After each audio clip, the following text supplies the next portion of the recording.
The rain hammered against Eli's umbrella as he hurried down the darkened alley, a shortcut he rarely took, but tonight's downpour had driven him to seek the quickest route home. Lightning flashed, illuminating a heap of sodden cardboard boxes that shifted unnaturally. Eli slowed, his instincts telling him to keep walking, to mind his own business. But something, a soft, pained sound, made him pause. "Hello?" he called, stepping closer. "Someone there?" The cardboard shifted again, revealing a glimpse of iridescent skin that gleamed in the dim light. Not human skin. Eli's breath caught as he crouched down, pushing aside the waterlogged shelter to reveal her. She was undeniably alien, with delicate ridges framing her face, silver-blue skin that seemed to pulse with an inner light, and eyes the color of twilight. Her breathing came in labored gasps, and a dark fluid that might have been blood seeped from a wound on her arm. Eli had seen footage of the refugee ships that had arrived 3 years ago, carrying the last survivors of a dying world. Most had been placed in government facilities, studied and eventually integrated into carefully monitored communities. But some had escaped, choosing freedom over captivity. This woman was clearly one of them. "I won't hurt you," he said softly, reaching out a hand. She flinched, pressing herself against the brick wall. Her eyes, wide with fear, seemed to pierce through him. "Please," she whispered in accented English. "No authorities." The sensible thing would be to call the government hotline. There was a reward for reporting undocumented aliens. But something in her desperate gaze made Eli's heart twist. "I live 2 blocks away," he found himself saying. "You're hurt. I can help." She hesitated, then winced as another wave of pain visibly swept through her. "Why would you help me?" A fair question. Eli wasn't sure he had an answer. "Because it's raining," he said simply. "And because no one should be alone and hurt on a night like this." After a long moment, she nodded, attempting to stand but stumbling immediately. Without thinking, Eli moved to support her, feeling her weight against him, surprisingly light, as though her bones were hollow. "I'm Eli," he said as they began their slow progress through the rain. "Vela," she responded after a long pause. "My name is Vela." His apartment was small and cluttered, books stacked on every surface, half-finished paintings leaning against walls, the chaotic space of a man who lived alone and answered to no one. Eli helped Vela to the couch, then hurried to find towels and his first aid kit. When he returned, she was examining a painting nearby, a night sky over mountains, stars blazing. "You create these?" she asked, her voice melodic despite the obvious pain she was in. "Yeah. I'm an illustrator. Children's books mostly." He handed her a towel. "Can I look at your arm?" She extended it cautiously. The cut was deep, revealing tissue beneath that pulsed with an unearthly blue glow. Eli cleaned it gently, noticing how Vela's breathing steadied as he worked. "I'm not a doctor," he admitted. "But I think it needs stitches." "It will heal," she said. "Our bodies recover quickly when we are safe." The word hung between them. Safe. Was she safe here? Was he safe, harboring an undocumented alien in his apartment? The penalties were severe, fines, even imprisonment. "You can stay tonight," Eli said, surprising himself. "Get warm, rest. We'll figure out what to do tomorrow." Vela's twilight eyes studied him, as though searching for the trap, the hidden motive. "I have nothing to give you in return. I'm not asking for anything. Everyone wants something." Eli sighed, recognizing the depth of distrust in her voice. What had she experienced since coming to Earth? "Right now, I just want to get some sleep. And maybe not worry that you're dying in an alley somewhere." He brought her blankets, a clean shirt to change into, and leftover pasta that she examined curiously before eating with surprising delicacy. As he prepared to retire to his bedroom, leaving her the couch, she spoke again. On my world, there is a concept called Koresh, a debt of life. I owe you this now. You don't owe me anything, Eli said. Just get some rest.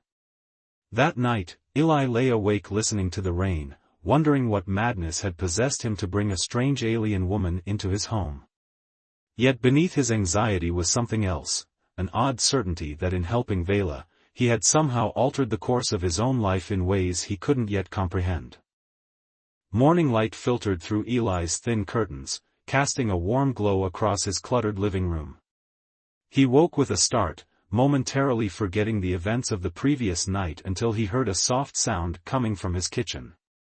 Vela stood by the window, her silvery blue skin catching the sunlight and refracting it in subtle patterns across the wall. She seemed transfixed by the view of the city waking up. "You're still here," he said, voice rough with sleep. She turned, her twilight eyes regarding him carefully. "Should I have gone?" Eli ran a hand through his disheveled hair.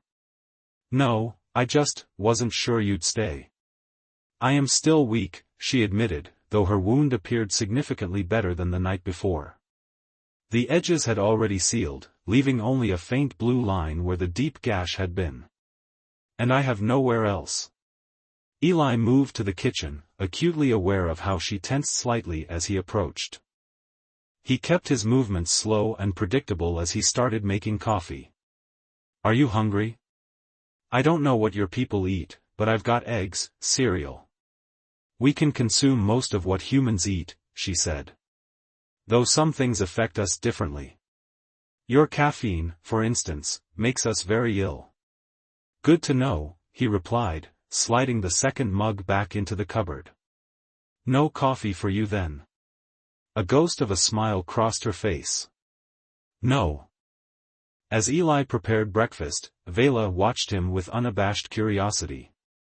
He felt oddly self-conscious under her gaze, aware of how mundane his morning routine must seem to someone from another world. "Your authorities, do they search actively for my kind?" she asked suddenly. Eli cracked eggs into a pan before answering. "They do. There are rewards for turning in undocumented aliens." He glanced at her. "But I'm not going to do that." "Why?" "You could benefit." He shrugged, uncomfortable with the question. "I don't know. It just doesn't seem right. The way they keep your people in those facilities, it's not much better than a prison." Vela's expression darkened. "I was in one. For 8 months after our ship landed. They called it processing and integration, but it was study. Examination. Tests." Her voice grew distant. "Some of us were released to work in specific industries. Others remain there still." "How did you get out?" Eli asked, setting a plate of scrambled eggs before her. She took a tentative bite before answering. "There was a transfer to another facility. The transport vehicle had an accident. 3 of us escaped in the confusion." She set down her fork. "The others were recaptured quickly. I have been alone since." "For how long?" 7 months, 12 days. The precision of her answer made Eli's heart ache. She had been counting each day of her freedom. They ate in silence for a while, until Eli spoke again. "I have to go to work today. I freelance, but I have a meeting with a publisher I can't miss." He hesitated. "You can stay here. Rest. I'll be back by early afternoon." Vela's eyes widened slightly. "You would trust me in your dwelling alone?" "Should I not?" he countered. She seemed genuinely perplexed by his question. "I do not know. Trust is not something I have encountered often here." Eli finished his coffee. "Well, I don't have much worth stealing anyway. And you need somewhere safe to recover." After he'd showered and dressed, Eli found Vela examining his bookshelves, running her slender fingers over the spines with a reverent touch. "You read all of these?" she asked. "Most of them. Some more than once."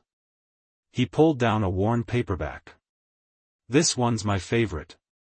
She took it carefully, opening to a random page. Would you mind if I read while you are gone? We had similar objects on our world. Before. There was so much loss in that single word, before. Before their world died, before they became refugees, before everything changed. Read anything you like, he said gently. I'll be back soon. Throughout his meeting, Eli found his thoughts drifting to Vela. Would she still be there when he returned? Should he bring something back for her? What did she need most? When he finally returned to his apartment, heart pounding with uncertainty, he found her curled on his couch, surrounded by books. She'd read or at least examined over a dozen, creating neat stacks on the coffee table. Your stories, she said without preamble. They contain so much hope. Even the sad ones. Eli set down the bag of supplies he'd hastily purchased, some women's clothing he'd guessed the size of, basic toiletries, a first aid kit with proper bandages. I guess we need hope in our stories, he replied, to balance what we see in the real world. Vela closed the book in her hands. My people had stories too. Tales of the ancient times, of space travelers and mystical beings. Her voice grew wistful. I fear many were lost with our world. You could write them down, Eli suggested, so they're not forgotten. She looked at him with such intensity that he felt seen in a way he never had before. Perhaps I will. Someday. That evening, as Vela changed into the simple clothes he'd bought her, Eli realized he hadn't thought beyond this moment. How long would she stay? What was he risking by sheltering her? What would happen if they were discovered? Yet as they shared another meal, Vela tentatively began to tell him about her world, the twin moons that lit their nights, the floating gardens in their capital city, the music that was felt more than heard. For a brief, beautiful moment, the risk seemed distant and unimportant compared to the rare privilege of learning about a lost civilization from one of its last survivors. Thank you, she said as night fell, not just for the shelter and food, but for listening. For seeing me as a person.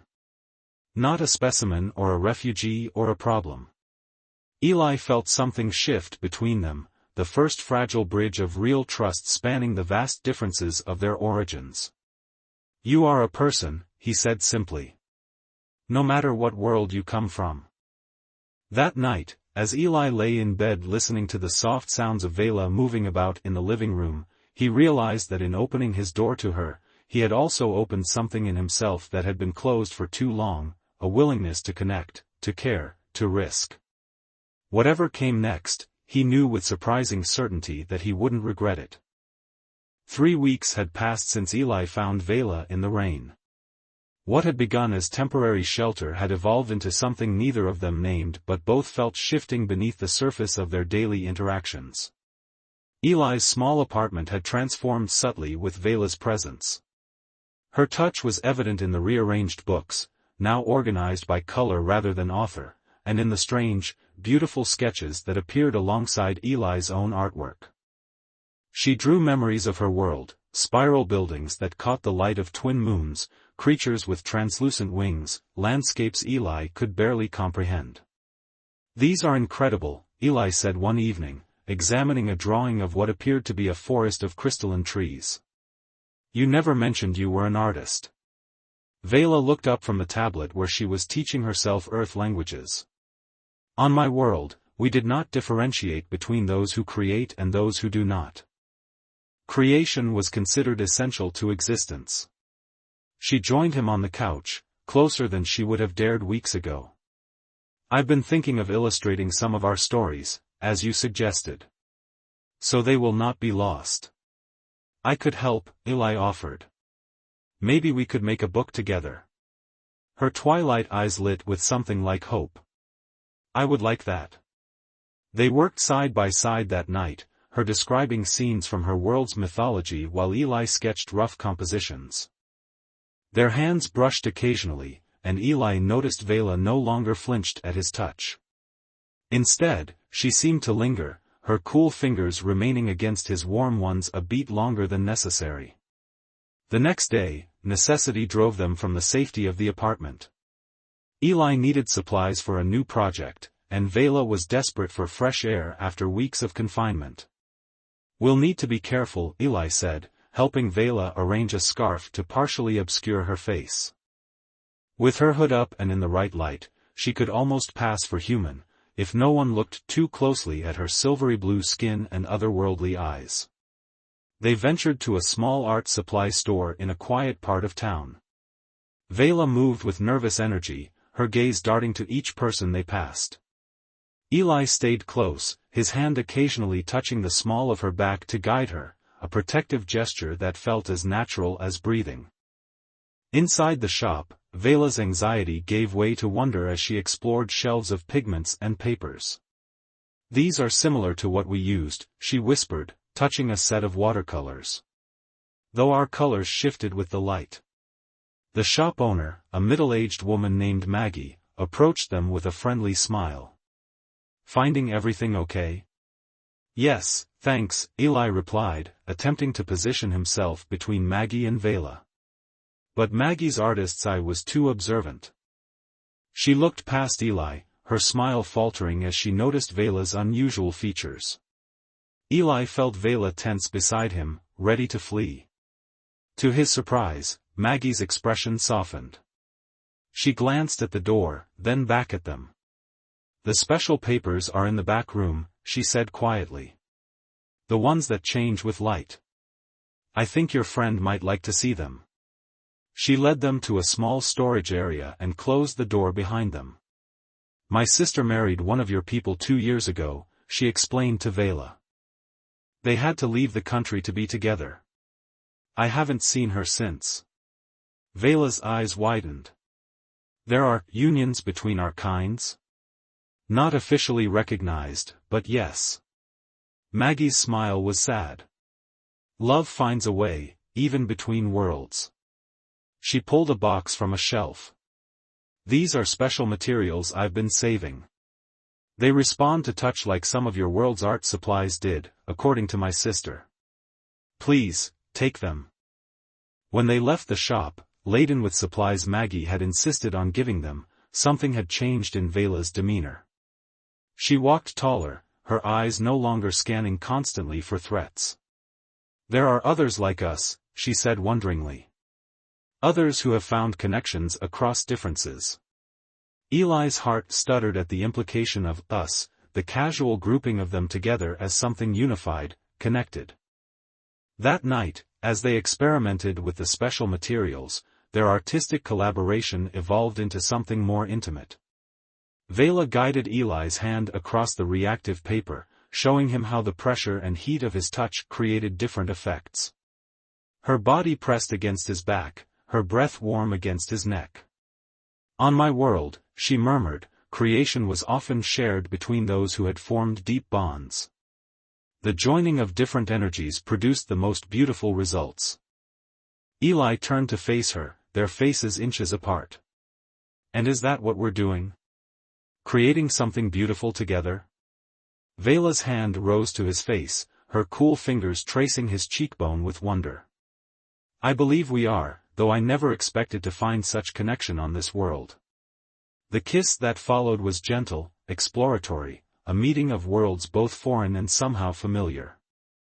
Vela's skin glowed faintly in the dim light of the apartment, her natural luminescence responding to her emotions. "I've never been with a human," she whispered against his lips. "And I've never been with anyone like you," Eli replied. "But I want to learn." Their bodies discovered each other slowly that night, mapping differences and similarities with tender curiosity. Vela's skin emitted a soft glow that intensified with her pleasure, illuminating them both in ethereal blue light. Where human passion burned hot, hers was cool and electric, sending shivers of unfamiliar sensation across Eli's skin. Afterward, as they lay entwined, Vela traced patterns on his chest that left faint luminous trails. "In our culture, physical union is seen as an exchange of energy, a merging of life forces," she explained. I feel yours still humming inside me. Eli covered her hand with his own. Is that a good thing? Her smile was radiant. It is beautiful. And rare. Even among my own kind, such resonance was celebrated. As dawn approached, reality intruded on their newfound intimacy. What happens now? Eli asked, voicing the question that had hung between them for weeks. I don't know, Vela admitted. I only know that I no longer wish to be apart from you. Eli pulled her closer, suddenly fiercely protective of what was growing between them. Then we'll find a way, he promised. Together. The weeks that followed were filled with contradictions, moments of sublime connection tempered by the constant undercurrent of danger. Eli and Vela constructed a delicate sanctuary within the confines of his apartment, an oasis where their differences became strengths rather than barriers. Their creative collaboration flourished. Pages of illustrated stories from Vela's world accumulated, preserving memories of a place Eli would never see but could now visualize through her eyes and his hands. The intimacy of their artistic process mirrored the deepening of their personal bond, two distinct perspectives merging to create something neither could achieve alone. This one is my favorite, Eli said, examining a finished illustration of a coming-of-age ritual from Vela's culture. The image showed adolescents standing beneath the twin moons, their bodies partially transformed into pure light. The illumination, Vela explained, her head resting against his shoulder. When we reach maturity, our bodies develop the ability to channel our planet's energy. It was a sacred time. Do you still illuminate? Eli asked, remembering how her skin had glowed during their intimate moments. A soft smile played at her lips. Yes, though differently now. Without our home world's energy, it happens only with strong emotion. Her fingers traced his jawline. With you, it happens almost constantly. Their quiet happiness made it easy to ignore the precariousness of their situation, until reality crashed through their door early one morning. The pounding woke them both from sleep. Homeland Security. Open up. Eli's blood turned to ice. The bathroom, he whispered urgently to Vela. The window. She moved with silent grace, eyes wide with fear but movements controlled. Eli pulled on clothes and approached the door, heart hammering. 3 agents stood in the hallway, faces impassive. Elijah Winters? We have reports of unauthorized extraterrestrial activity at this address. That's ridiculous, Eli said, forcing indignation into his voice despite his terror. I live alone. The lead agent pushed past him. This is a level 3 inspection, sir. Step aside. They were efficient and thorough, moving through the apartment with practiced precision. Eli's eyes darted to the artwork scattered across his desk, illustrations that clearly depicted alien landscapes and figures. I'm an illustrator, he explained hastily. For science fiction books.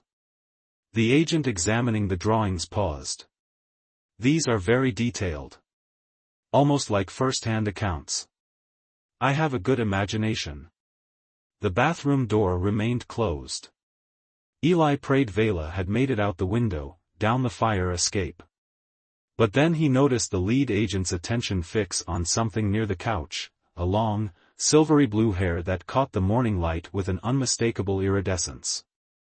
Sir, the agent said, holding up the evidence in a gloved hand. Would you care to revise your statement? Before Eli could respond, an agent emerged from the bathroom. Fire escape is empty, but recently used. There are traces on the windowsill. Initiate a sector search, the lead agent ordered. The subject can't have gone far. Eli was handcuffed and seated on his own couch while the agents called for backup. Harboring an undocumented extraterrestrial is a federal offense, Mr. Winters. Minimum sentence is 5 years. She's not a threat, Eli argued, abandoning pretense. She's a refugee, an artist. She's just trying to survive. The agent's expression remained unmoved. That's for the courts to decide. Your relationship with the subject? Eli hesitated, then straightened his shoulders. She's my partner. This prompted a raised eyebrow. Interspecies relationships are not recognized under current law, Mr. Winters. In fact, they're explicitly prohibited under the Extraterrestrial Integration Act. The law is wrong, Eli said quietly. As they led him from the apartment, Eli caught a glimpse of movement on a rooftop across the street, a flash of silvery blue quickly disappearing from view. His heart constricted with both relief and anguish. Vela had escaped, but they were now separated, perhaps permanently. The processing center was cold and sterile, reminiscent of the facilities where Vela had been held upon arrival. Eli answered questions mechanically, providing only his name and requesting a lawyer when pressed for details about Vela. 3 days passed in a holding cell before his attorney, a court-appointed public defender, brought unexpected news. They're offering a deal, she explained. 18 months probation, no prison time, if you help locate the alien. Her name is Vela, Eli corrected. And no. I won't help them find her. The attorney sighed. Then you're looking at 5 years minimum. Is she worth that? Eli didn't hesitate. Yes. That night, lying on the hard cell bunk, Eli closed his eyes and pictured Vela, not frightened and fleeing, but as she had been in their quiet moments together, creating art, sharing stories, her skin glowing with the light of emotions too profound for words. I'll find you, he whispered to the darkness. Whatever it takes. Eli's case became a flashpoint in the ongoing debate about extraterrestrial rights. What began as a simple harboring charge expanded into a constitutional challenge when his attorney filed a motion arguing that the prohibition against interspecies relationships violated fundamental rights to privacy and association. Media coverage was intense and divided. Some portrayed Eli as a criminal harboring a dangerous alien, others championed him as a civil rights pioneer fighting an unjust system. Through it all, Eli remained silent about Vela's whereabouts, even as the pressure mounted. 6 weeks into his detention, a breakthrough came from an unexpected source. Maggie, the art store owner, visited him in jail. I have a message, she said once they were seated in the visiting area. From your friend. Eli's heart leapt. Is she safe? Maggie nodded. My sister and her husband have connections, an underground network helping your friend's people. She's with them now. She lowered her voice. She wanted you to know she's found a way to continue your work together. That evening, Eli's lawyer arrived with news broadcasts showing images of striking street art appearing in cities across the country, luminescent murals depicting scenes from an alien world, accompanied by fragments of stories in both English and an unknown language. The images matched their collaborative illustrations exactly. They're calling it cosmic diaspora art, his lawyer explained. It's going viral. People are connecting it to your case. The public fascination with the mysterious art installations created an opening. Eli's lawyer petitioned for his release pending trial, arguing that the massive public interest constituted changed circumstances. Surprisingly, the judge agreed, though with strict monitoring conditions including an ankle tracker. Released to a world transformed by Vela's artistic activism, Eli found himself at the center of a growing movement. Supporters gathered outside his apartment building daily. News crews sought interviews. Through it all, he focused on one goal, finding Vela. The ankle monitor limited his movements, but Maggie continued to serve as intermediary, bringing cryptic messages. The twin moons will align at the place where worlds first touched, the latest read. Eli understood immediately. 2 months to the day after he had found her, Vela wanted to meet at the alley where they'd first encountered each other. Getting there without alerting authorities would be nearly impossible with the ankle monitor. But the movement Vela had inspired now had resources and allies. A sympathetic tech specialist associated with extraterrestrial rights groups offered to loop the tracker's signal for 3 hours, enough time for a brief meeting before authorities would detect the tampering. On a night eerily similar to their first meeting, rain falling steadily, the streets glistening under streetlights, Eli slipped away from his apartment and made his way to the alley. His heart pounded with each step, both from fear of capture and anticipation of seeing Vela again. She emerged from shadows like a spirit, her silvery blue skin muted beneath a hooded cloak but still faintly luminescent with emotion. They collided in an embrace that erased the weeks of separation, her cool skin against his warm body creating the familiar, exhilarating contrast he had missed desperately. "I thought I'd lost you," he murmured into her hair. "Never," Vela replied. "Our energies are joined now. I would have found you anywhere." They sheltered from the rain beneath an overhang, precious minutes ticking away as Vela explained the network she discovered, extraterrestrials and human allies working together toward recognition and rights. "Our art is changing minds," she said. "People are seeing our stories, understanding our humanity, or whatever word encompasses both our kinds." "Personhood," Eli suggested. "Consciousness. Soul." Her luminescence brightened at his words. "Yes. Exactly what the authorities fear, that humans will see us as equals, as worthy of the same dignity and rights." "The case could help," Eli explained. "My lawyer thinks it could reach the Supreme Court, force a ruling on interspecies relationships." Vela's expression grew serious. "It could take years. And the danger to you is nothing compared to what you've faced," he interrupted. "Besides, I'm not fighting just for us anymore. This is about all the others like us, all the connections that could exist if people weren't so afraid of difference." Their time was running short. Soon the tracker loop would end, and authorities would know Eli had violated his release conditions. "There's a place," Vela said hurriedly. "Beyond the northern border. A community where our peoples live together openly. My network can get me there." She hesitated. "When your case ends, whatever the outcome. If you still want. I'll find you," Eli promised. "This isn't our ending, Vela. It's just a painful middle chapter." Their final kiss was desperate and tender, a physical pledge to sustain them through the uncertain future. As they parted, Vela pressed something into his hand, a small crystal that pulsed with faint blue light.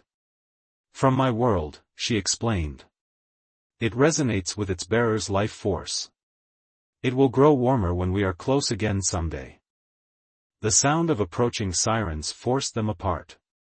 Vela disappeared into the shadows with one last luminous glance, while Eli clutched the crystal and faced the approaching authorities with newfound resolve. 6 months later, as Eli's case progressed through appeals, the Extraterrestrial Integration Act faced its first major legal challenge.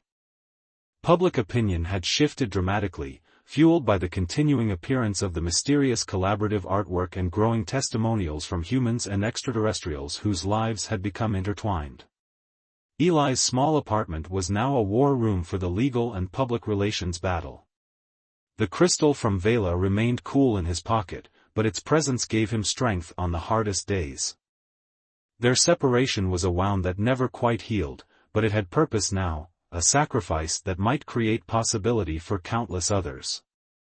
On the day the appellate court ruled that the prohibition on interspecies relationships constituted unconstitutional discrimination, Eli stood on the courthouse steps and finally broke his media silence.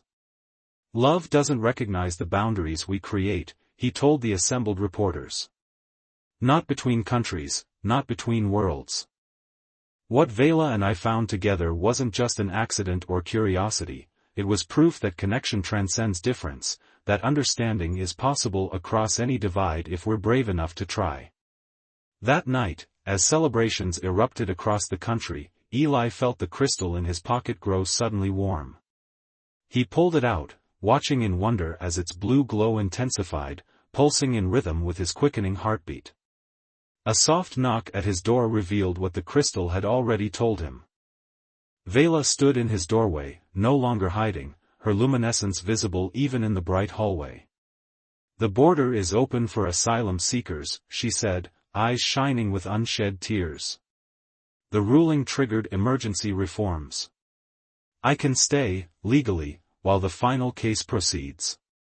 As Eli pulled her into his arms, he felt the crystal between them grow almost hot, its light merging with Vela's natural glow until they were bathed in the mingled radiance of two worlds finding harmony at last. "Welcome home," he whispered against her lips. "To our new world." In the months and years that followed, as legal barriers fell and understanding grew, Eli and Vela's story became one of many, each unique, each a testament to the unstoppable force of connection across difference.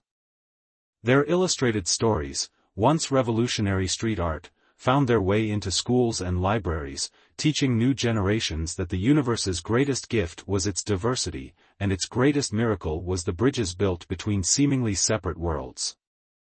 The crystal from Vela's lost home remained always warm now, a constant reminder that what they had found together was neither accident nor temporary refuge, but the inescapable gravity of two souls recognizing each other across the vast, miraculous expanse of creation.